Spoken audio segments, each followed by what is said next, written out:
আলাইকুম রহমতুল্লাহি ওয়া বারাকাতুহু নাহমাদুহু ওয়া নুসাল্লি আলা রাসূলিহিল কারীম আম্মা বাদ। মুআজ্জাজ মুহতারাম হাক্কানি আঞ্জুমানের উলামায়ে কেরাম, উপস্থিত আমার সম্মানিত পীর ভাইগণ, মহান আল্লাহ রাব্বুল ইজ্জতের দরবারে শুকর আদায় করি যে মহান মাবুদ আমাদের সকলকে ভালোবেসে মহব্বত করে দয়া করে এই পবিত্র জিকিরের মজলিসে, পবিত্র সবরে সানির মজলিসে, উসুকুল মাহফিলে আজকে আলহাজ আব্দুল আক্কাস ভাইয়ের বাড়িতে আমাদের আসার তৌফিক, বসার তৌফিক দান করলেন আল্লাহ, এবং কিছু আলোচনা শোনার এবং কিছু করার যে আল্লাহ তৌফিক দান করলেন। আমরা সকলেই সেই মাবুদের দরবারে কালেমাতুর শুকর আদায় করি, সকলেই বলি আলহামদুলিল্লাহ। আমরা চাই নাই, পৃথিবীতে কত জগৎ আল্লাহ সৃষ্টি করেছেন। এখন টেকনোলজির মাধ্যমে, ইনফরমেশনের মাধ্যমে আমরা কিছু অবগত হয়েছি, কিন্তু 50 বছর আগে আমরা জানতাম না। শুধু একটা বন পৃথিবীতে আছে যাকে হৃৎপিণ্ড বলা হয়, অক্সিজেন, অ্যামাজন বন। প্রায় 13টা দেশের সমন্বয় বনটা। এত পরিমাণ অক্সিজেন সাপ্লাই হয় যে পৃথিবীর 13 ভাগের অক্সিজেন সেই বন থেকে আল্লাহ দেয়। সুবহানাল্লাহ। আমরা জানতাম না যে এত বড় বিশাল এক বন আছে, হাজারো প্রজাতির গাছ, হাজারো প্রজাতির মাছ, বিভিন্ন জীবজন্তু, জানোয়ার, সাপ, বিভিন্ন জায়গায় আল্লাহ আছে। তো সেখানে আল্লাহ কীটপতঙ্গ বানাইতে পারতেন, একটা গাছও বানাইতে পারতেন, আল্লাহটা পিপিলিকাও বানাইতে পারতেন, অথবা এমন একটা নিকৃষ্ট প্রাণী বানাইতে পারতেন যেটাকে দেখলে সবাই তাড়াইয়ে দেয়। কিন্তু আল্লাহ ভালোবেসে কি করছেন, আপনি আর আমি চাই নাই, কিন্তু মোনাজাতও করি নাই, দোয়াও করি নাই। আল্লাহ আপনাকে আমাকে আশরাফুল মাখলুকাত মানুষ হিসাবে দুনিয়াতে বানাইয়া আল্লাহর প্রতিনিধি, শুধু মানুষও না, তাই প্রত্যেকটা মানুষ আল্লাহর রিপ্রেজেন্টেটিভ, খলিফা। ওয়াইজ ক্বালা রাব্বুকা লিল মালাইকাতি ইন্নী জাইলুন ফিল আরদি খলিফা, যে আমি আমার পৃথিবীতে আমার প্রতিনিধি পাঠাইতে চাই, খলিফা পাঠাইতে চাই। আমরা খলিফা আল্লাহর। সে আল্লাহ ভালোবেসে আপনাকে আমাকে সে প্রতিনিধি করে পাঠাইলেন, মুসলমানের ঘরে জন্মগ্রহণ করাইলেন। শুধু সেটাই না, আখিরি জামানার পয়গম্বর নবী মুহাম্মদুর রাসূলুল্লাহ সাল্লাল্লাহু তাআলা আলাইহি ওয়াসাল্লাম, যাকে সৃষ্টি না করলে আসমান জমিন কিছু সৃষ্টি করতেন না, সমস্ত নবীদের যিনি সাইয়্যিদুল মুরসালিন, সেই নবীর উম্মত বানিয়ে পাঠাইলেন আল্লাহ। সমস্ত নবীদের দরখাস্ত ছিল যে নবীর যে পোস্ট পজিশন, পদবি, যে ইজ্জত, সেটার চেয়েও উম্মতে মুহাম্মাদি করে যদি পাঠান তাহলে আমি নিজেকে গৌরবান্বিত মনে করব, আমি নিজেকে খুব প্রাউড ফিল করব, বলতেছে সমস্ত নবীরা। কিন্তু একজন নবীর আল্লাহ পাক সেই আবেদন মঞ্জুর করছেন, তিনি হযরত ঈসা আলাইহিস সালাম। তিনি নবী হিসেবে আসবেন না, জমিনে যখন আসবেন আল্লাহর রাসূলের উম্মত হিসাবে আসবেন। তা আমরা কোনো মোনাজাত আর দোয়া করি নাই, কোনো কিছু করি নাই। তারপরে দেখেন ভাগ্যবান কী রকমের, কত মত, কত আকিদা, কত দল, কত ফেরকা, কত মাযহাব। আজকে যদি এই সুফি মুফতি আজান গাছি রহমাতুল্লাহর দরবারের সাথে সম্পৃক্ত না হতে পারতাম, এমন কতগুলো কাজ ছিল যেটা সবার মধ্যে আজকে আমাদের বিস্তার লাভ করছে। সেইখান থেকেও মুক্তি পাওয়ার জন্য আল্লাহ পাক সেই ব্যবস্থা করলেন। তাকওয়ার দরবারে আল্লাহ আপনাকে আমাকে প্রবেশ করানোর মতো তৌফিক দান করলেন। সুবহানাল্লাহ। এই জন্য মহান প্রভুর দরবারে আমরা অন্তরের অন্তঃস্থল থেকে আরও একবার শুকরিয়া জ্ঞাপন করি, সকলেই বলে আলহামদুলিল্লাহ। সম্মানিত উপস্থিতি, এখানে সবাই পীর ভাই। আমরা হাক্কানি আঞ্জুমানে আমার মুরব্বী মাওলানা খান আবু জাফর সাহেব রহমাতুল্লাহ প্রায় কথাটা বলতেন যে আল্লাহর কাছে চাই নাই, বলেও নাই, আল্লাহ ভালোবাসছেন বিদায় কামেল অলি আল্লাহর দরবারে যাওয়ার ব্যবস্থা করে দিয়েছেন। এই কলটা 22 বোস্তামি রহমতুল্লাহ আছে, হযরত জুনায়েদ বগদাদি রহমতুল্লাহ আছে, যে মানুষ 3টা কারণে অলি আল্লাহর দরবারে আসতে পারে। কয়টা কারণে? হাক্কানি কামেল অলি আল্লাহর দরবারে ভালো জায়গা যাইতে পারে 3টা কারণে। একটা কারণ হলো তার মা বাবার দোয়া, মা বাবার সন্তানের জন্য কোনো দোয়া করছেন, এই জন্য কামেল অলি আল্লাহর দরবারে আজকে বসার মতো তৌফিকটা আল্লাহ দান করছেন, আলহামদুলিল্লাহ। দ্বিতীয় কারণটা হলো যে আপনি এমন কোনো ন্যাক আমল করেছেন যে ন্যাক আমলটা আল্লাহ কবুল করেছেন। সেটা জিকির হতে পারে, আমার ভাইজান খুব ভালোভাবে বলে এই কথাটা, সেটা তেলাওয়াত হতে পারে, সেটা কারো সাহায্য হতে পারে। অর্থাৎ একটা ভালো আমল করছেন, সেটা আল্লাহর কাছে পছন্দনীয় হয়ে গেছেন। এই পছন্দনীয় হওয়ার কারণে আল্লাহ কামেল অলি আল্লাহর দরবারে আসাটা সহজ করে দেয়। সুবহানাল্লাহ। আর একটা হইল, কোনো কামেল অলি আল্লাহর কাছে গেছেন, কোনো বুজুর্গনে দিনের কাছে গেছেন, তার ন্যাক নজর আপনার প্রতি দৃষ্টি নিক্ষেপ হয়েছে। সে অলি আল্লাহর সেই ন্যাক নজর করার কারণে বা তার দোয়া পাওয়ার কারণে, তার কারণে আপনি আল্লাহর অলি, কামেল অলি আল্লাহর দরবারে আসা সহজ হয়ে গেছে। তো আমরা যে কোনো একটা ভাগ্যবান, আজকে ভালো জায়গায় আমরা বসতে পেরেছি। এই জন্য আরও একবার শুকরিয়া আদায় করি, সকলে বলি আলহামদুলিল্লাহ। শোনেন, বড় মুফতি, মুহাদ্দিস, বড় শিক্ষিত জ্ঞানী আল্লাহর কাছে কোনো দাম নাই। কালাম পাকের ভাষায় যদি দেখি, আল্লাহ বলতেছেন ইন্না আকরামাকুম ইনদাল্লাহি আতকাকুম, নিশ্চয় আমার কাছে সম্মানিত, প্রিয় ওই ব্যক্তি যার যত বেশি তাকওয়া পরেজগারি আছে। তা আমরা যেহেতু হাক্কানি আঞ্জুমানে আসছি, 5 ওয়াক্ত নামাজ সারা পৃথিবীর সমস্ত ওলামায়ে কেরাম ওয়াজ করে বলবে যে এটা আল্লাহ বিধান ফরজ করে দিয়েছেন, ইন্না সালাতা কানাত আলাল মুমিনিনা কিতাবাম মাওকুতা। মানুষ সব টাচ দিয়ে গেছেন যে 5 ওয়াক্ত নামাজ বিনা কাজায় পড়তে হবে। সুফি আজান গাছি রহমতুল্লাহ কী ব্যবস্থা করছেন, ওই কামেল ওলি আল্লাহর কাছে গেলে কোন জ্ঞানটা শেখা যায়, যে জ্ঞানটা আপনি কোথাও পাবেন না, সেই জ্ঞানের একটা মাধ্যম তিনি আমাদের খুলে দেয়। বাবা তুমি 5 ওয়াক্ত নামাজ কেমনে বিনা কাজায় পড়বে? তুমি তো ট্রেনে সফর করবে, বাসে থাকবে, অফিসে থাকবে, এমন ভিড়ের ভিতরে তুমি আটকে গেছো, তুমি গন্তব্যস্থলে গেলে তোমার নামাজটা কাজা হয়ে যাবে, কীভাবে পড়বে? আল্লাহ রসুলও সেই পদ্ধতি, আল্লাহও সেই পদ্ধতি বলছেন, কিন্তু কামেল ওলি আল্লাহ সেটা সহজ করেছেন। বাবা তুমি একটা তাইয়ামুমের মাটি তোমার কাছে রাখো। দেখেন এই পরেশগারিটা কোথায়।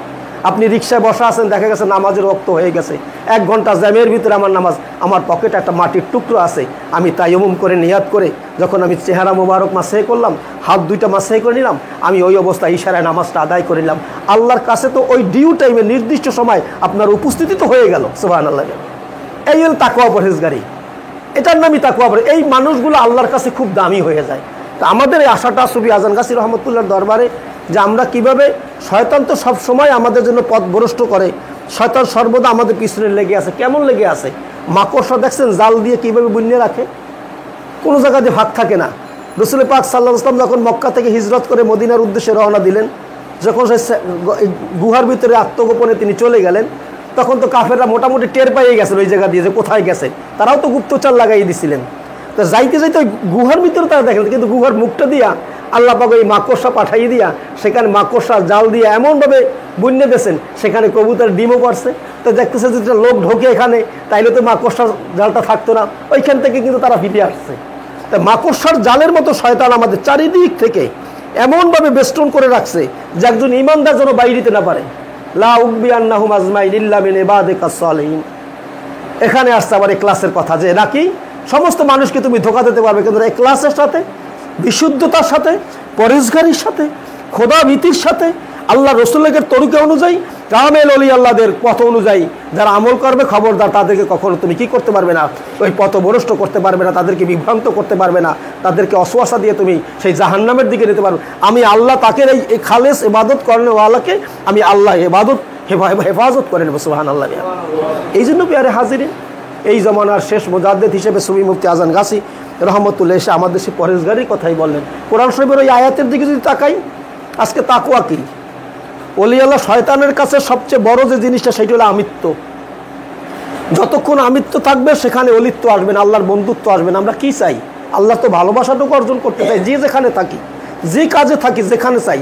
যদি মাওলার ভালোবাসাই অর্জন করতে না পারলাম, আমি দুনিয়ার মানুষ আমার বড় ওয়াইজ বলে, বড় হাফেজ বলে, বড় কারি সাহেব বলে, সব কিছু বলে, কিন্তু আমি আল্লাহকেই পেলাম না, আমি আল্লাহকে অর্জন করতে পারলাম, আমার পাওয়াটা কি হইলো? আমার কিছুই পাওয়া হলো না। এই পরেশগারি পাওয়ার জন্য সুফি আজান গাছি রহমতুল্লাহ তরিকতের প্রথম যে জিনিসটা, সেইটা হলো নিজের মধ্যে থেকে যে সমস্ত রিপুর তাড়নাগুলো আছে, আমার খায়েশাত আছে, আমার নফসানিয়াত আছে, এই নফসানিয়াতগুলো যতক্ষণ পর্যন্ত আমি দূরীভূত করতে না পারবো, ততক্ষণ পর্যন্ত এই তাসাউফের মজলিসে, বেলায়েতের মজলিসে, আল্লাহ ওয়ালাদের মজলিস থেকে নিসবত করে আমার কোনো ফায়দা নেই। বসা আসা যাবে, কিন্তু আমার যে পরিমাণে স্টেজ ওঠা দরকার ছিল সেটা হবে না। হযরত জুনায়েদ বাগদাদী রহমতুল্লাহর কাছে একজন মুরিদ হইতে আসলেন অনেক দূর থেকে। তা আসার পরে, হুজুর আমি আপনার কাছে মুরিদ হব। ভালো কথা, তোমার বাড়ি কোথায়? অনেক দূরে বাড়ি, আপনার এখান থেকে আসছে অনেক দিন পর। আমার এখানে মুরিদ হইতে হলে তোমার বাড়িতে স্থাবর কিছু সম্পদ আছে, ওইটা বিক্রি করে নিয়ে আসতে হবে। তো চিন্তা করছেন মুরিদ হব, হুজুর যখন বলছে চিন্তা করছে মনে হয় হুজুরের বাসার বাড়ির কাছাকাছি অথবা খানকার কাছাকাছি কিছু জমি খরিদ করবে অথবা ব্যবসা বাণিজ্য করতে দেবে, এই তার মনের ভিতরে খেয়াল ছিল। তিনি তার গন্তব্যস্থলে যাওয়ার পরে তার সমস্ত স্থাবর সম্পত্তি বিক্রি করে, সেই সময় তো মুদ্রার যুগটা ছিল স্বর্ণের, টাকা পয়সা, রূপার টাকা পয়সা ছিল, কাগজের নোট ছিল না তখন। উনি অনেক দিন পর ওই বিক্রি করে সমস্ত কিছু নিয়ে একটা পুটলিতে করিয়া হযরত জুনায়েদ বাগদাদী রহমতুল্লাহ আলার মজলিসে আসলেন। হুজুর আমি সব কিছু নিয়ে আসছি। কোথায়? তোমার ধন সম্পদ বের করে দিলেন। হুজুর এই সামনে নদী আছে, সেই নদীতে তুমি ফালাই দিয়ে আস। এখন হযরত বলছেন মুরিদ হওয়া লাগবে, মনের ভিতরে একটা ভালোবাসা সম্পদের প্রত্যেকেরই আছে। দুইটা জিনিসের কিন্তু মোহাব্বত আল্লাহ, দুইটা জিনিসের বিনিময়ে জান্নাত আল্লাহ মোমেনকে দেবে। একটা হইলে তার মালের বিনিময়, আর একটা হলে জানের বিনিময়। ইন্নাল্লাহু ইশতারা মিনাল মুমিনিনা ওয়া আনফুসাকুম ওয়া আমওয়ালুহুমুল জান্নাহ। দুইটা জিনিস। অনেক সম্পদ লাগবে না, কে বলছে? সম্পদ প্রয়োজন আছে দুনিয়াতে, সম্পদ আল্লাহ দেশে। অনেক মানুষ বলে সম্পদ টম্পদ কিছু লাগবে না, সব সম্পদের বিনিময়ে আল্লাহ জান্নাত দেবে, জানের বিনিময়ে, মালের বিনিময়ে এবং জানের বিনিময়ে আল্লাহ জান্নাত দেবে। তো খুব মায়া করলেন, এত সম্পদ জিনিস, জীবনের সব সঞ্চিত ধন। তো ওখান থেকে গেলেন, সন্ধ্যার দিকে সেই লোক হযরত জুনায়েদ বাগদাদী রহমতুল্লাহর কাছে ফিরে আসলেন। তখন হযরত জুনায়েদ বাগদাদী রহমতুল্লাহ বললেন, এত দেরি হলো কেন? কাছেই নদী, ফালাইয়ার বা এত দেরি কেন? হুজুর, আমার সমস্ত গচ্ছিত সঞ্চিত ধন ছিল এতটুকুই। আমি যখন ফালাইতে গেছি আমার দিলের ভিতরে একটা ভালোবাসা জন্মাইছে। আমি একত্রে ফালাইতে পারি না, আমি একটা একটা করে দীর্ঘক্ষণ করে আমার খুব খারাপও লাগছে, আবার আপনার কাছে মুরিদও হব, এটাও মনের ভিতরে তামান্না ছিল। ফালাইয়া আসছি, কিন্তু সময় নিছি হুজুর। তখন হযরত জুনায়েদ বাগদাদী রহমতুল্লাহ বলতেছেন, বাবা, তুমি যদি তোমার এই টুকরিটা ধরিয়ে একবারে ফালাই দিতা, তাহলে তোমার আল্লাহ পর্যন্ত পৌঁছতে আর সময় লাগতো না। এখন সময় লাগবে, যেহেতু দিলের ভিতরে এই মহব্বতটা তোমার ছিল, দুনিয়ার লোকটা তোমার ছিল, তো বসো, সময় লাগবে। কিন্তু যদি একবারে তুমি এই পুটলিটা ধরিয়া নদীর ভিতরে ফালাই দিতা, তো তুমি আল্লাহর কাছে একবারই ওইভাবে চলে যেতা। তা কামেল অলি আল্লাহর দরবারে যেতে হলে নিজের যদি নফসানিয়ত থাকে, খায়েশাত থাকে, একজন বুজুর্গদিনের কাছে যদি যান, একজন অঙ্ক টিচারের কাছে যান, একজন ফিজিক্স, কেমিস্ট্রি, বায়োলজি শিখতে যান, যদি নিজে কিছু বোঝেন, ওই ওস্তাদ থেকে, ওই শিক্ষক থেকে ওই ছাত্র কোশ্চিনকালেও কোনোদিন ভালো একটা এলেম অর্জন করতে পারবে না। যদিও সেই ছাত্র তার চেয়ে অনেক মেধাবী, চৌকুশ, জ্ঞানীবান হয়েও থাকে, তারপরও পাবে না ওই তার তাজিম আর আদব না থাকার কারণে, তার হুকুম না মানার কারণে। কামেল অলি আল্লাহরা এমন আছেন, তিনি কি করেন? মানুষকে আল্লাহওয়ালা বানানোর একটা রাস্তা পদ্ধতি বলে দেন। এই জন্য আমাদের সবচেয়ে এই দুনিয়ার জিন্দিগিতে আমাদের যে সব শয়তান সবচেয়ে বেশি যে জিনিসটা আমাদের অসওয়াসা দেয়, সেটি হলো নফসের খায়েশাত, নফসে যা চায়। হযরত জুন্নুন মিসরি রহমতুল্লাহ সম্ভবত মিষ্টি খাইতে মনে চাইল।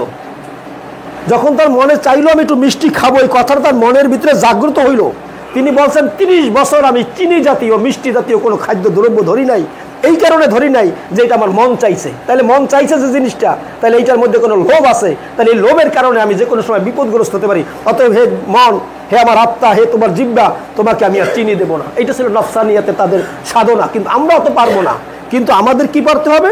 আমরা আল্লাহকে পাওয়ার জন্য আমার মনের ভিতরে যে আমিত্ব আছে, বরত্ব আছে, অহংকার আছে, হিংসা আছে, কিনা আছে, গীবত আছে, মিথ্যা আছে, কুধারণা আছে, এই যে কতগুলো কুরিপুর জালের ভিতরে মাকড়সার মতো বিছাইয়ে রাখে আমার অন্তরটাকে পরিশুদ্ধতার দিকে না যেয়ে অপরিশুদ্ধ করার জন্য শয়তান যে চক্রান্ত করতেছে, কামেল অলি আল্লাহর ওই কোরআন হাদিস থেকে আমাদের সেই দিকে আজকে ডাকতেছে। আমাদের বুঝে আসে না। সারা জীবন করে গেলাম হাক্কানি আঞ্জুমান, সব কিছু করলাম, কিন্তু মনের ভিতরে যদি এই ভাবখানা থাকে, এই অহমিকার ভাব থাকে, সেই ভাব থাকলে আর কামেল অলি আল্লাহর দরবার থেকে সেই সোহবত আর নেসবতের দ্বারা আমি যে উপকৃত হব, সেটা কোশ্চিনকালেও সম্ভব না। এই জন্য বলছেন, আমাই ইউকাশুহা নাফসিহি ফাউলাইকা হুমুল মুফলিহুন। তাদের জন্যই তো সফলতা। কাদের জন্য? যারা নিজেকে পরিশুদ্ধ করতে পারছে। এই পরিশুদ্ধতার মজলিস হল সাহাবা আজমাইন। এত পরিশুদ্ধ হয়েছেন কেন? মুসা আলাইহিস সালাম বললেন, এক লোক এসে বললেন মুসা আলাইহিস সালামকে যে এই জমানার সবচেয়ে বড় জ্ঞানীকে।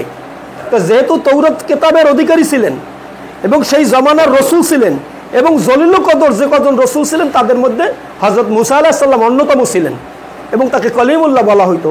মুসা আলাইহিস সালাম তার জবান থেকে বললেন যে আমি তো সবচেয়ে বড় জ্ঞানী, যেহেতু আমি রসুল।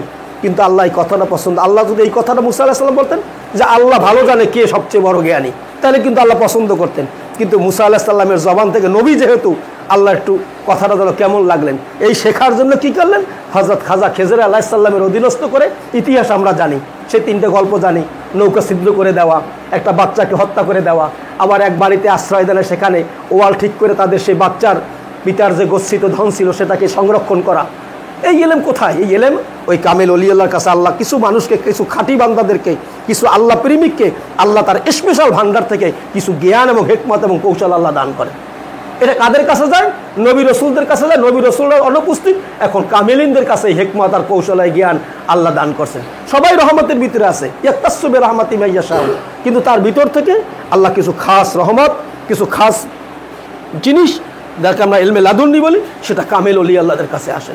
সেটা কখন আসে? আপনি ফরজ ইবাদত আপনি ছাড়বেন না, ওয়াজিব সুন্নতে মুআক্কাদা, সুন্নাত নফল মুস্তাহাব করার পরে যখন অতিরিক্ত সাধনার দিকে আপনার মনটাকে মনোনিবেশ করবেন, তখন আপনি আল্লাহ প্রেমিকের রাস্তায় আপনি হাঁটা শুরু করলেন। বাস, তখন আল্লাহর সাথে ইবাদতের সাথে একটা আপনার সম্পর্ক তৈরি হলো। তখন দেখবেন আওবিন না সুন্নাত পড়ার পরে 2 রাকাত করে আওবিন নামাজ না পড়লে নিজের মনের ভিতরে মজা আসবে না, স্বাদ আসবে। কখন আসবে এটা? যখন এই নামাজের মধ্যে সেজদার মধ্যে একটা মজা পাইবেন আপনি, যে আমার সেজদাটা আমার আল্লাহর কুদরতি পায়। আমি যে সুবহানা রব্বিয়াল আলা বলতেছি, আমার আল্লাহ দেখতেছে আমাকে। আমি সুবহানা রব্বিয়াল আযীম বলতেছি, আমার আল্লাহ আমাকে দেখতেছে। দেখেন এই স্বাদটা কখন আসবে? ওই তাকওয়া পরহেজগারি অর্জন করে যখন এই সেজদায় যাব। আর আল্লাহ বলি ইমাম বড় বড় করিয়ে ফেলাইছে, 3 বারের জায়গায় 5 বার করিয়ে ফেলাইছে, তখন আর এই ইবাদতে মজা আসবে না। ইবাদতে মজা তখনই আসবে যখন এই অন্তরটা পরিষ্কার করে এই অন্তরটা দিয়ে আল্লাহর সান্নিধ্যে আমি পৌঁছার জন্য চেষ্টা করি। এইটা না হলে মারেফাত। এই জন্য আমরা ফকির বলি না, অনেক সময় বলি ফকির। এই ফকিরের 4টে ব্যাখ্যা। ফাতে ফানা ফিল্লাহ, যে আল্লাহতে বিলীন হয়ে যাওয়া। কি চাও আমাদের দুনিয়াতে? কতটুকু পড়ে গেছে, কতটুকু খাই? সারাদিন দেখেন 2টা রুটি বানাইলে, একটু সবজি পাইলে, তারপরে এমন রোগ ডায়াবেটিস বিভিন্ন কাজে আমরা আছি যে যত কম খাবো, এখনকার একটা স্লোগান আসছে যে কম খাবো তোমার শরীর ভালো থাকবে, যত বেশি খাবো আমি দুর্বল হয়ে যাবো। আর আগেরকার মানুষে কি করতেন? বেশি খাইতেন, পরিশ্রমও করতেন অত্যাধিক। এখন 2টা-3টা বেশি রুটি মনে আমার এখানে যারা আছি আমরা খাইতাম। আমাদের রিজিক অনেক লাগে না, আমরা রিজিকের জন্য পেরেশানি হয়ে যাই। হযরত মুসা আলাইহিস সালাম একদিন আল্লাহর ভালোবাসায় এমন আসক্ত হয়ে গেলেন, পথ দিয়েই তুর পাহাড়ের দিকে রওনা দিয়েছেন। কিছু দূর যাওয়ার পরই মুসা আলাইহিস সালামের চিন্তা হইল যে আমার বাড়িতে তো কিছু রাখি আসি নাই, আমার ছেলে মেয়ে পরিবার পরিজন তারা কী খাবে? আর যদি আল্লাহর কাছে যাইতেছে, আল্লাহ আমাকে কখন বিদায় দেবে? 7 দিনও থাকা লাগতে পারে তুর পাহাড়ে, 10 দিনও হইতে পারে। তাহলে অতএব কী খাবে তারা? মনের ভিতরে এই কথা তার জাগ্রত হইল, রিজিকের একটা পেরেশানি আসলো। তা মুসা আলাইহিস সালাম যাওয়ার সাথে সাথে আল্লাহ তো সবই জানে। হে মুসা, তোমার হাতে ওটা লাঠি কই? লাঠি দেয়, লাঠি তো সবসময় থাকতো, একটা মোজেজা। সামনে বিশাল আকৃতির এক পাথর। হে মুসা, তুমি তো এই পাথরের ভিতরে আঘাত করো তো। আঘাত করার পর দেখলে পাথরটা চূর্ণ বিচ্ছিন্ন হয়ে সেখান থেকে আরেকটা নতুন পাথর বের হইল। মুসা, আবার তুমি আঘাত করো। মুসা আলাইহিস সালাম ওই লাঠি দিয়ে আবার আঘাত করলেন। আঘাত করার পর দেখলেন আরেকটা পাথর বের হয়ে গেল। তাই মুসা আলাইহিস সালাম, তুমি ওই 3য় নম্বর পাথরটা আবার আঘাত করো। এরকমের করতে 4 থেকে 5 বার মুসা আলাইহিস সালাম পাথর ভাঙার পরে দেখতেছে ওই পাথরের ভিতরে একটা পিপিলিকা বসা। আল্লাহু আকবার। মুসা আলাইহিস সালাম সাথে সাথে সুবহানাল্লাহি ওয়া বিহামদিহি সুবহানাল্লাহুম্মা, তিনি বললেন আল্লাহ তোমার পবিত্রতা, পুত পবিত্রতা বর্ণনা করতেছি। লগ আল্লাহ জিব্বা ওই পিপিলিকার ভাষা খুলে দেন। তিনি বললেন সেই প্রশংসা আল্লাহর, পুত পবিত্রতা বর্ণনা করতেছে আল্লাহর, যিনি আমাকে দেখতেছেন, যিনি আমাকে আমার কথা শুনতেছেন, আর যিনি আমার রিজিকের ব্যবস্থা এখানে করছেন। আল্লাহু আকবার। মুসা আলাইহিস সালামের দিলটা আমরা আসলে দৌড়াইতেছি, খালি কি পেরেশানি লেগে দৌড়াইতেছি। কিন্তু যে সৃষ্টিকর্তা আপনাকে আমাকে, সেটাই যা ওলি আল্লাহদের কাছে কেন যাই? তারা আল্লাহর ভালোবাসায় নিজেকে এত করছেন, আল্লাহ যিনা আমানু আশাদ্দু হুব্বাল লিল্লাহ, যে সমস্ত কিছুর চেয়ে আল্লাহর প্রেমকে তারা সবচেয়ে অগ্রগণ্য বেশি দিয়েছেন। এই জন্য তারা আল্লাহ পর্যন্ত পৌঁছে। আল্লাহ যদি আমার হয়ে যায়, যখন আল্লাহকে আপনি ভালোবাসবেন, পৃথিবীর সমস্ত মাখলুক আপনাকে ভালোবাসবে। যখন আল্লাহকে আপনি ভয় করবেন, সমস্ত মাখলুক আপনাকে আমাকে সবচেয়ে বেশি ভয় করবে। যখন আল্লাহর ইবাদতের দিকে আপনি আগাই যাবেন, আল্লাহকে মানবেন, দেখবো সমস্ত মাখলুক আপনার পদানত করে দেবে। আপনার রিজিক বলেন, সম্মান বলেন, ইজ্জত বলেন, যা কিছু আছে মাওলাকে মানার জন্য, ওই সৃষ্টিকর্তাকে রাজি খুশি করার কারণে আল্লাহ আপনার সব কিছু আপনার আয়ত্তাধীন করে দেবে। এই জন্য কামেল অলি আল্লাহর কাছে যাওয়া, যে আমি যেটা ভালো মানুষ হতে পারি। কিন্তু সেখানে যাওয়ার পরে যদি আমার সেই শয়তানের যে সমস্ত দোষ ত্রুটির কারণে শয়তান, এই জন্য অহংকার সবচেয়ে বেশি খারাপ জিনিস। এই অহংকারের চাদর একমাত্র আল্লাহ।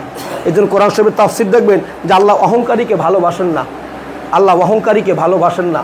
কারণ শয়তান শুধু অহংকার প্রদর্শন করছেন, অন্য কোনো কিছু না। কত ইবাদত করছেন, কত জিকির করছেন, কত সেজদা দিয়েছেন, কোনো তার শেষ নাই। কিন্তু একটু অহংকার বশত তিনি আল্লাহর কাছে প্রদর্শন করলেন আদম আলাইহিস সালামের ব্যাপারে। আল্লাহ এমন পদানত করে দিলেন, এমন লাঞ্ছিত করলেন, এমন অপদস্থ করলেন, এমন তার প্রতি গজব ডাললেন যে পৃথিবীতে এই নামটা পর্যন্ত নিতে মানুষ চিন্তা করে শয়তান বলে একটা গালি হয়ে যায়।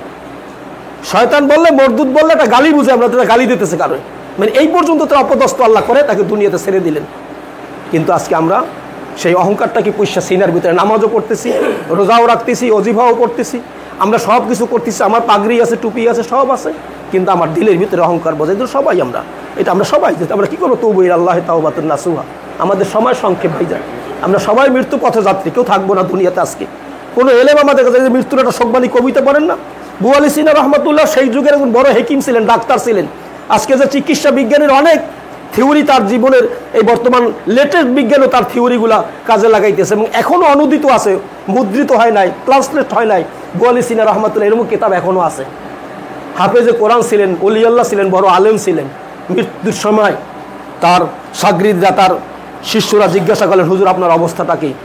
আমি যদি বুঝতাম দুনিয়ার এই এলেম আজকে আমার মৃত্যুকে রোধ করতে পারতেছে না, আমি দুনিয়া থেকে আজকে মুরুক্ষ হইয়া কিছু নাই, কোনো এলেম নাই, মৃত্যুর সময় তো সব রাখেই যাইতেছি, ধন সম্পদ, টাকা পয়সা, এলেম কালাম, বিদ্যা বুদ্ধি কিছুই আমার সঙ্গে যাইতেছে না, আমি একাই আজকে কবরে চলে যাইতেছি। এটাই কিন্তু চিরবাস্তব। এই কথাটাকে সামনে রেখে যদি চলা যায় যে আমার মৃত্যু অবশ্যম্ভাবী, ইউনিভার্সাল ট্রুথ, এই মৃত্যু আমার অবশ্যই হবে, আমার করণীয় কি আর বর্জনীয় কি, কিসের হিংসা, কিসের বিদ্বেষ, কার সাথে শত্রুতা, কার সাথে আমাদের ঝগড়া ফাসাদ কিছু থাকে না যদি আমার মৃত্যুর কথাটা কখন এসে জানা নাই। এই যে কত মানুষ আমাদের এই রকমের ঘটনা, মৃত্যু কেমন মৃত্যু, স্ত্রী ঘুমানো স্বামীর সাথে।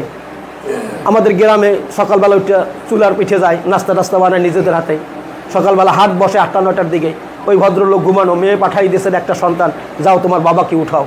মেয়ে বাবার মাথা ডালতেছেন, ছোট বাচ্চা, ও তো আর বোঝে না।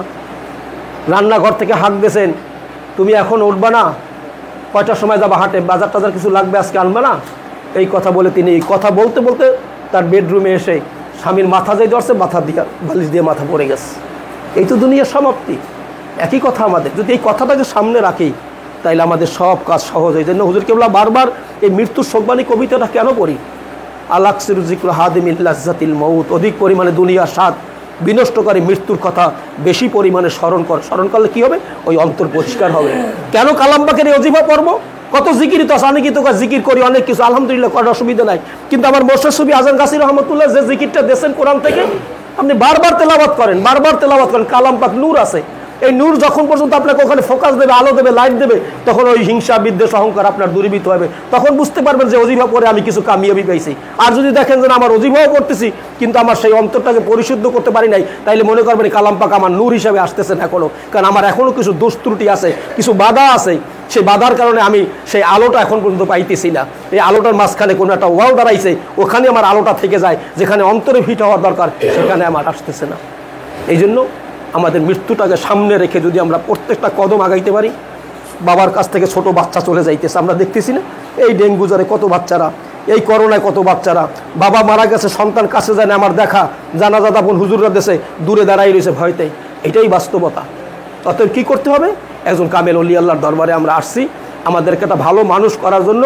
সুফি আজম গাছী রহমাতুল্লাহ আলাই বিনা পয়সায় 1,24,000 পয়গম্বরের যে আদর্শ ছিল, যে কোনো নজর নেয়া, সালাম, কদমবুসি, টাকা পয়সা, দান সদগা, মানত, হাদিয়া, তোহফা, খেদমত, খাদেম, খাওয়ন দাওয়ন, মানুষের কিন্তু লোভ থাকে ভাইজান, মানুষের কিন্তু স্বাভাবিক, এটা আপনার আমার একটা স্বভাবজাত, সবাই একটু ভালো খাবার আমাদের মনে চায়, ভালো বিছানায় শুইতে মনে চায়, ভালো একটা বাড়ি করতে মনে চায়, ভালো একটা জামা পোশাক, আজকে আরও একটা ভালো জামা গায়ে দিয়ে যায়, একটা উৎসুকুল, এটা কিন্তু আমাদের মনের চাহিদা থাকেই। কিন্তু যখন আপনি ওই আল্লাহর প্রেমিকের ওই রাস্তায় যখন, ওই সুলুকের রাস্তায় যখন চলবেন, তখন এই জিনিসগুলো আপনার আর ভালো লাগবে না, কারণ আমরা তো একটা জায়গায় যোগাযোগ, ওই জায়গা তো সেইটাই আমরা না উঠতে পারলাম, দুনিয়ার সব পাইলাম কিন্তু আল্লাহকে পাইলাম না।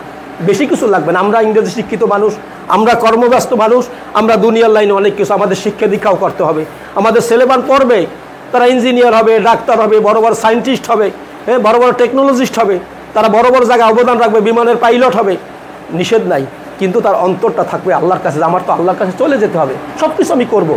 এই জন্য রসুল পাক সাল্লাল্লাহু আলাইহি ওয়াসাল্লাম বলছেন যে মানুষের মনটা মসজিদের সাথে লটকানো থাকে দুনিয়ার কাজে, কিন্তু তার দিলটা থাকে আল্লাহর দিকে, ওই মানুষটাই হলো পরহেজগার। ইন্না আক্রামাকুম ইনদাল্লাহি আতকাকুম। সুফি আজম গাছী রহমাতুল্লাহ আলাইহি এই কাজগুলোই আমাদের দুনিয়ার জীবনের মানুষদেরকে, আজকে আমরা দুনিয়ার মানুষ, আমরা এত সময় পাবো না, আমাদের সময় বড় সংক্ষিপ্ত, আমরা কি করব? এই জন্য ওই 5 ওয়াক্ত নামাজ, আমার ঘরে যেন একটা, আমার বিবি, আমার ছেলে মেয়ে যে শিক্ষিত হোক, আমার বলে যেতে হবে রা'মুরু বিআহলিকা বিস-সালাত ওয়াসতাবির আলাইহা। তোমার ছেলে মেয়েদেরকে আজকে নামাজের কথা বলো। আজকে যে বাচ্চা দুইটা আছে আমার খুব ভালো লাগছে, যে কেন ভালো লাগছে, ওদের দিলের ভিতরে যেভাবে আজকে এই কথার প্রভাব হবে, আমরা তো শক্ত হয়ে গেছি যে আমার নামাজ পড়তে হবে, আমার আল্লাহ তো নামাজ ফরজ করছেন, আস্তে ওদেরকে যায় নামাজে দাঁড়া করাই দেন, মসজিদে দাঁড়া করাই দেন। আমার আব্বা নামাজ পড়তেন, আমার এই আব্বা ওজিফা পড়তেন, আমার আব্বাই উর্সুগুলে যাইতেন, আমার আব্বাই দোয়া কালামগুলো পড়তেন, ওদের মনের মধ্যে রেখাপাত করবেন। আমরা কি করি, আমরা ঘরের ভিতরে অনেকেই জানাই না, বলি না, প্রচার করি না। প্রচার কার কাছে আগে করবেন? আরে 3 মাইল 50 মাইল দূরে পরে যান। আল্লাহ রসুল প্রথম প্রচারটা নিজের ঘরে করছেন ওহী পাওয়ার পরে। কার কাছে বলছেন? হযরত খাদিজাতুল কুবরা রাদিয়াল্লাহু তাআলা আনহার কাছে প্রথম বাণী কেমনে কি আসছে, তার হালটা কি হয়েছে, তার অবস্থাটা কি হয়েছে, তার সমস্ত বর্ণনাটা খাদিজা রাদিয়াল্লাহু তাআলা আনহার কাছে দিয়েছেন। কেন? তার তিনি সহধর্মিনী, তার কাছে প্রথম তিনি প্রকাশ করলেন। তারপরে সাথে সাথে হাত ধরে নিয়ে গেলেন, চলো আমার চাচাতো ভাই ওরাকা বিন নওফলের কাছে, তুমি কি দেখছো আর এটা সত্যায়ন তিনি করবেন। তিনি বড় একজন পণ্ডিত ছিলেন তৌরাত ইনজিল কিতাবের। তার কাছে নেওয়ার পরেই বললেন যে তোমার এই স্বামী তো সেই সাধারণ মানুষ না, অসাধারণ। ইনি সেই শেষ পয়গম্বর নবী মুহাম্মদ রাসূলুল্লাহ সাল্লাল্লাহু আলাইহি ওয়াসাল্লাম। এই জন্য প্যারে হাজিরিন, আমাদের ঘরের দিকে ছেলে মেয়েদেরকে খেয়াল রাখতে হবে। ওরা আমাদের আহাল সবচেয়ে কাছের মানুষ। আমি যত বয়ান করে যাই, আমার সন্তান আমার মেয়ে আমার নাতি নাতনি আমার, অতএব তারা যদি জাহান্নামের আগুনে জ্বলে, এটা সহ্য করা যায় না। আজকে একটু পড়িয়ে ব্যথা পাক না, এই আক্কাস ভাইয়ের একটা মেয়ে অথবা ছেলে একটু ব্যথা পাক না, ভাই আপনার উৎসুকুল মজলিস করেন, আমি তাড়াতাড়ি তার ট্রিটমেন্ট, এটাই বাস্তবতা, ঠিক আছে, এটাই মায়া। তা আমার ছেলে মেয়ে দুনিয়ার যদি এটা বিপদগ্রস্ত হয়, তার জন্য যদি আমার তো স্নেহ মায়া মমত্ববোধ আমার দিলে থাকে, আমার মেয়েটা আমার ছেলেটা আজকে যদি নামাজ না পড়ার কারণে আল্লাহর কাছে দোষী সাব্যস্ত হয়, তারা কাল কিয়ামতের ময়দানে দোষী সাব্যস্ত হয়, তাহলে আমি কি করলাম? তাদের কাছে কি হুজুর কেবলা, এই বর্তমান পুশিদা হুজুর কেবলা, আগের এই হুজুর কেবলা, আগের হুজুর একটা কথা বলছেন যে মাটি যদি শক্ত হয়ে যায় সেটাকে প্রেসার দিলে গুঁড়ো গুঁড়ো হয়ে যায়, আর মাটি যদি নরম থাকে তাইলে ওটা দিয়ে তুমি যে আকৃতি দাও সেই আকৃতিটাই ওটার মধ্যে ফুটে উঠবে। এখন আমাদের ছেলেমেয়েরা বড় হয়ে গেলে তুমি কি করো? তাদের সাথে ভালো ব্যবহার করো, নরম নরম কথা বলো, মা 5 ওয়াক্ত নামাজ আল্লাহর ফরজ হুকুম একটু আদায় করে নাও, বাবা তুমি একটু নামাজটা আদায় করে নাও, নরম ভাষায়। এখন যদি জোরে কথা বলতে যাই, ছেলেমেয়েরা বড় হয়ে গেছে, হুজুর কেবলা কত হিকমত শিখিয়ে দেন, এই জ্ঞানটাই ওলি আল্লাহদের কাছে যাওয়া। হুজুর কেবলা আমার ছেলে না, বাবা তুমি তাকে একটু বলো না, আল্লাহর হুকুম আছে, নামাজটা তো আল্লাহর হুকুম বাবা, এটা তো আমরা সবাই চলে যাব, আল্লাহর হুকুমটা তুমি আদায়, এইভাবে তুমি বলতে থাকো তার কাছে। এবং আল্লাহ কোরআন শরীফ বন্ধু বলছেন যে তোমার মৃত্যুর আসার আগ পর্যন্ত তাদেরকে নসিহত করতে থাকো, উদু ইলা সাবিলে বিল হিকমতে মা ওয়াজিতিল হাসানা, তুমি তাকে ডাকো আল্লাহর পথে, ভালো কথা বলে, নরম কোমল সুন্দর ভাষা দিয়ে, কর্কশ ভাষা না। এই জন্য আমরা পেয়ারে হাজিরিন, হাক্কানি আঞ্জুমানে যারা আছি, আমরা ভালো ভাগ্যবান। এই 73 ফেরকার জমানায় মানুষ কত লাইনে বিভিন্ন কায়দায় বিপদগ্রস্ত, কত দরবার দেখবেন বেশরিয়াতি কাজ চলতেছে, নামাজ রোজা করতেছে না, হালাল হারাম বাঁচতেছে না, অজিফার ভিতরে নাই, মা বাবার খেদমতের ভিতরে নাই। আজকে আমার মুর্শিদের দরবারে যাইবেন, আজকে যারা গেছেন তারা দেখছেন, বাবা আপনার মা বাবা আছে, তার কাছে মাপ চাবেন, তার খেদমত করবেন, আপনার সামর্থ্য অনুযায়ী তার যতটুকু খেদমত আপনি প্রাপ্য সেই ততটুকুই করবেন, নাহলে আল্লাহর বেরাজি হয়ে যাবে, আল্লাহ অসন্তুষ্ট হয়ে যাবে। আর আল্লাহ যদি অসন্তুষ্ট হয়ে যায় তাহলে আপনার কোনো দুনিয়ার আমল কাজে আসবে না। আর আপনার মা বাবা যদি আপনার কাজের ভিতরে আপনার খেদমতের কারণে আপনার প্রতি সন্তুষ্ট থাকে, আল্লাহ রসুল বলেন আল্লাহ নিজেও সন্তুষ্ট হয়ে যাবে। সুবহানাল্লাহ। এই দরবার সুফি আজান গাছি রহমতুল্লাহ দরবার। এই জন্য পেয়ারে হাজিরি, আমরা যারা আসি আলহামদুলিল্লাহ আমাদের ছেলে মেয়েদেরকেও বলে যাব, কারণ এক প্রজন্ম চলে যাবে আর এক প্রজন্ম জানবে না, যেহেতু আমি একটা ভালো জিনিস পেয়েছি, ভালো আমি একটা আমল করতেছি। আজকে দেখেন কত মানুষ চলে যাচ্ছে, দাদা দাদির জন্য দোয়া করি, কিন্তু আমার পরবর্তী যে কত জেনারেশন চলে গেছে তার আগে আমরা তাদের কথা তো মনেও করি না। সুফি আজান গাছি রহমতুল্লাহ আলাই এই ওজিফা যারা পড়বেন, নতুন যারা আসছেন বা যারা জানেন, যেটা লাইন আছে লাহি রহমত জেহাদা করো, যাহারা এই ওজিফা পড়তেছেন পড়বেন। আজকে 26টা ভাষাভাষীর মানুষ এই ওজিফার আমল করে, 5 ওয়াক্ত নামাজ পড়ার পরই অথবা নামাজের আগে পরেই লগে এটা মোনাজাত শিখিয়ে দিয়েছেন আমাদের কামিল মুর্শিদ। হে আল্লাহ, তোমার এই রহমত, তোমার দয়া, তোমার করুণা, তোমার মঙ্গল, তোমার আশিস তুমি নাজিল করো, অবতীর্ণ করো তাহাদের উপর যাহারা এই কোরআন এই ওজিফাটা আমল করেন। যদি আমার বাচ্চারা স্কুলে যায়, রাস্তা দিয়ে হাঁটতেছে, আমার ছেলেমেয়েরা পরীক্ষা দিতে যাইতেছে, আমি কোনো পেরেশানির ভিতরে আছি, দুনিয়ার কথা বলতেছি, মানুষ আছেই কম বেশি, তাদের জন্য একটা 24 ঘন্টার দোয়ার ব্যবস্থা। আর যারা কবরে চলে গেছেন, আমার কেউ দোয়া করুক বা না করুক, এই ওজিফা পরে যদি আমি কবরবাসী হতে পারি, তাহলে প্রত্যেকটা মানুষ 5 ওয়াক্ত নামাজ পড়ে যারা এই ওজিফা পড়বেন, হাক্কানি আঞ্জুমানের যত অনুসারী আছে, এবং হুজুর কেবলাদের কাছে শুনছি যে মানুষ যা আছে তার চেয়ে বেশি আছে জিন জাতি, তারা এই হাক্কানি ওজিফা অনুসারী, তারা ওজিফা পড়ে প্রত্যেক দিন 5 ওয়াক্ত নামাজে পড়ে। আপনার জন্য, আমার জন্য, আমার স্ত্রীর জন্য, আমার সন্তানের জন্য, যারাই পড়বেন তাদের জন্য এই দোয়াটা একদম কিয়ামত পর্যন্ত আমাদের জন্য কায়েম আর দাহিম থাকবে। এটা দোয়ার ভিতরে থাকা। আর দোয়া হইল কি? সমস্ত ইবাদতের মগজ। এই দোয়া মানুষকে আল্লাহ পর্যন্ত পৌঁছাই দেয়। দোয়া মানুষের ভাগ্যকে পরিবর্তন করে দেয়। আপনার ভাগ্যে লেখা ছিল একটা, আপনার তকদিরে লেখা ছিল একটা, এই দোয়ার মাধ্যমে আল্লাহ সেটাকে খণ্ডন করে, যেটা মঙ্গল হয় কল্যাণ হয় সেই জিনিসটাও আল্লাহ দিতে পারে। বিপদ ছিল, এই বিপদ দোয়ার মাধ্যমে আল্লাহ দূর করে দিয়েছেন। অতএব মেহেরবানি করে আমরা যে যেখানে থাকি, যে অবস্থাতে থাকি, পরহেজগারের দরবার, এই জন্য অহংকার দিল থেকে দূর করতে হবে। 5 ওয়াক্ত নামাজ পড়তে হবে। এই 5 ওয়াক্ত নামাজের পরে একবার আলহামদু, 3 বার ইখলাস, একবার ফালাক, একবার নাস, একটা হাক্কানি দুরূদ শরীফ আছে, একটা অমূল্য নিয়ামত হাক্কানি দুরূদ শরীফ। বিপদ আপদে পড়ছেন, যে কোনো সময় যেখানে পড়েন, মা হুজুর কেবল এই কথাটা বলে প্রথম হপ্তাহে বুঝলাম না, আপনি রসুল সাল্লাল্লাহু আলাইহি সাল্লামের জন্য দোয়া করতেছেন, রসুল মদিনা থেকে আপনার জন্য দোয়া করতেছে, আপনি পেরেশানির মধ্যে দোয়া করতেছেন, আর রসুল যখন তার কাছে ফেরেশতা পৌঁছেই দিতেছে যে আপনার অমুক জায়গার অমুক দেশের অমুক লোক আপনার কাছে দরুদ শরীফ পাঠাইতেছেন, আল্লাহর রসুলও আপনার জন্য দোয়া করতেছে। সুবহানাল্লাহ। তাহলে এই দোয়াটা কবুলিয়াত দোয়া। দরুদ শরীফের দোয়াটা হইল কবুলিয়াত দোয়া। সমস্ত এবাদত ছাকা হয়, সমস্ত এবাদত বাছাই করা হয়, একমাত্র একটা এবাদত যেটা আল্লাহ বাছাই করেন না, সেটা নবী মুহাম্মদ রাসূলুল্লাহ সাল্লাল্লাহু আলাইহি সাল্লামের শানে যখন কোনো উম্মত দরুদ শরীফ পড়ে সুবহানাল্লাহ, ওই দরুদের আমলটা আল্লাহ বাছাই করে না। কেন করে না?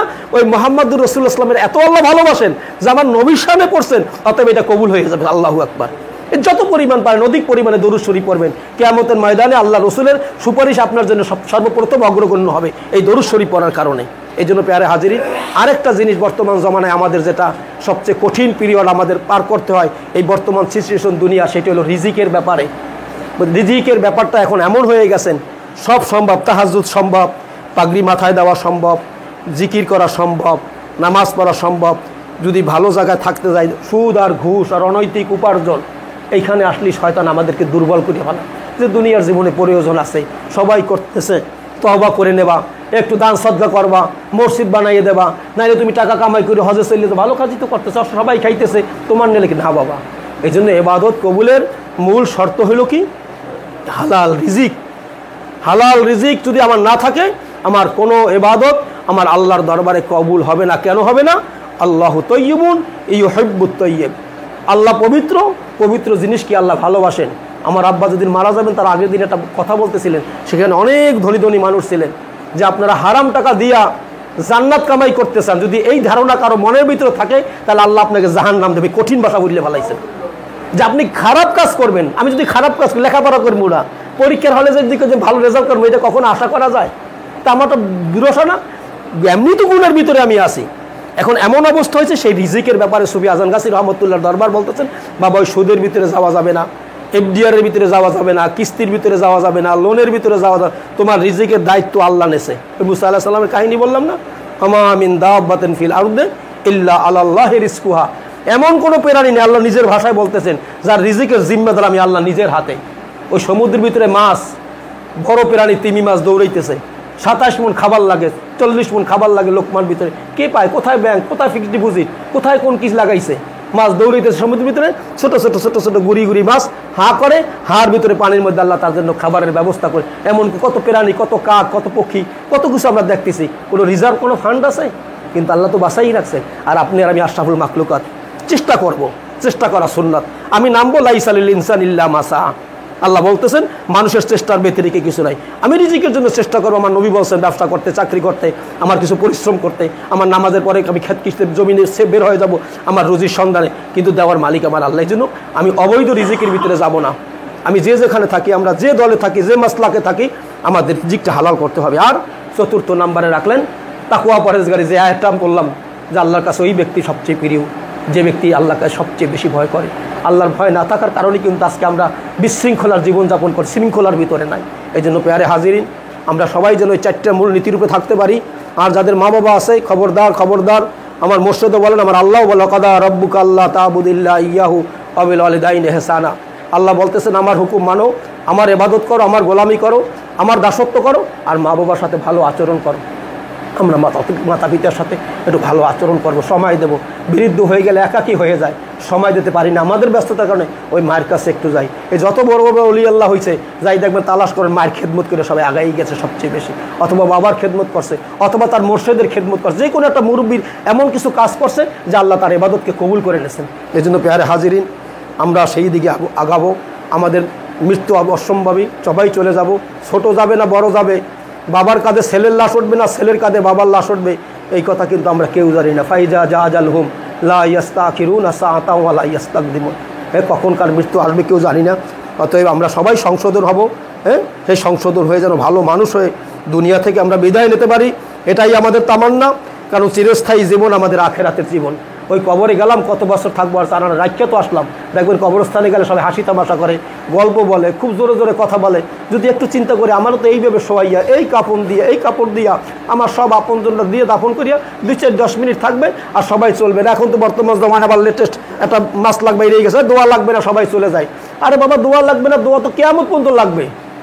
আপনি সূরা ফাতিহা, ইখলাস, ফালাক, নাস পড়ে তার জন্য একটু করবেন, অনেক রোনাজারি করা যাবে না। কে বলছে? আবু তালেব, হযরত আলী রাদিয়াল্লাহু তাআলা আনহুর মা ফাতেমা বিনতে আসাদ যেদিন ইন্তেকাল করলেন, রাসূল পাক সাল্লাল্লাহু আলাইহি ওয়াসাল্লাম তার মায়ের ইন্তেকালের পরে তার কাছে সবচেয়ে বেশি লালিত পালিত হয়েছেন। তার কবরের উপরে আল্লাহ রসুল 90 বছর যাই একদম ওই কবরের মাটি লাগাই দিয়েছেন গায়ে, কান্না কাটতে করতে আল্লাহ রসুল বলতেছেন যে আমার মার কাছ থেকে যা না পাইছি, আমি আলী রাদিয়াল্লাহু তাআলা আনহুর মার কাছ থেকে তার চেয়ে বেশি পাইছি। এত বেচাইন হয়ে যেতেন আল্লাহ রসুল সাল্লাল্লাহু আলাইহি ওয়াসাল্লাম কবরস্থানে গেলে। আমরা কবরে গেলে হাসি তামাশা গল্প গুজব করে সময় কাটাই, চিন্তা একবারও করি না এই জায়গা আপনি মোবাসেই কই বছর নেই সামান সবরস কাহে কাল কি খবর নেই। কত ধন সম্পদ, টাকা পয়সা, বাড়ি গাড়ি, শিক্ষা দীক্ষা, নেতৃত্ব, ক্ষমতা নিয়ে আমরা আজকে কত কিছু আমরা আজকে রেখে যাইতেছি, কিন্তু আমাদের অবস্থাটা কত। এই জন্য পেয়ারে হাজিরি, আমরা সকলে ইনশাল্লাহ আল্লাহ পাক যেন আমাদের ইমানের সাথে মৃত্যু দান করে, আর এই হাক্কানি আঞ্জুমানের ছায়াতলে এসে একজন কামেলেন ওলি আল্লাহ সোহবাত এখতিয়ার করে আমরা যেন সেইভাবে একটা ভালো মানুষ হয়ে দুনিয়া থেকে বিদায় নিতে পারি। সেই তৌফিকটুকু আল্লাহ আপনাকে, আমাকে, আমাদের পরিবার পরিজনকে, মুসলিম মুমিন মুমিনাতকে আল্লাহ দান করুন। আমিন। ওয়া আখির দাওয়ানা আনিল হামদুলিল্লাহি রাব্বিল আলামিন। হাক্কানি দুরূদ।